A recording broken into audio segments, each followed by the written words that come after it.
Well, I first met Coach Bayliss, I believe, when I was the summer before my senior year in high school. It was at the National Interscholastics at Duke University, and I was with my dad, and there was another coach, Bob Dietrich, who introduced us.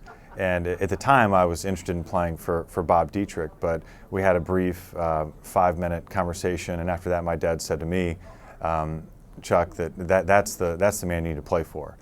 And I really can't overstate the influence that Coach Bayliss has had in my life and in the life of my family. I mean, he convinced a kid from South Carolina who grew up an Alabama football fan and wasn't Catholic to come to Notre Dame. And frankly, it's been being a part of the team, and especially that '92 team was the most special thing I've ever done in sports. No one can question Coach's dedication to tennis and his ability or attention to detail, and his willingness to do whatever it takes to get his team prepared. And I think a great example of that dedication is when we were in Austin, Texas, my freshman year, and there was it had been raining all day and we couldn't get on the courts, but Coach was desperate for us to get out and practice before our match the next day. And we got there, the courts were wet and the gates were locked, but Coach decided that the courts were dry enough for us to play, so he said that we should start climbing the fence. And it was probably a 10 or 12 foot fence, and none of us wanted to do it, so we were hanging back. And he said, well, fine, I'll do it.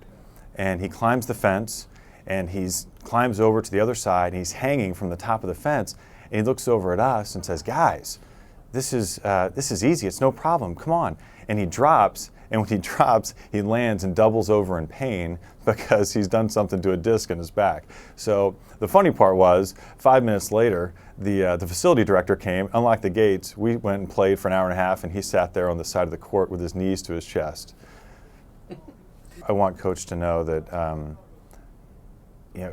it's incredible the impact, or that I hope he appreciates the impact he's had on my life and on the life of all the guys that have played for him.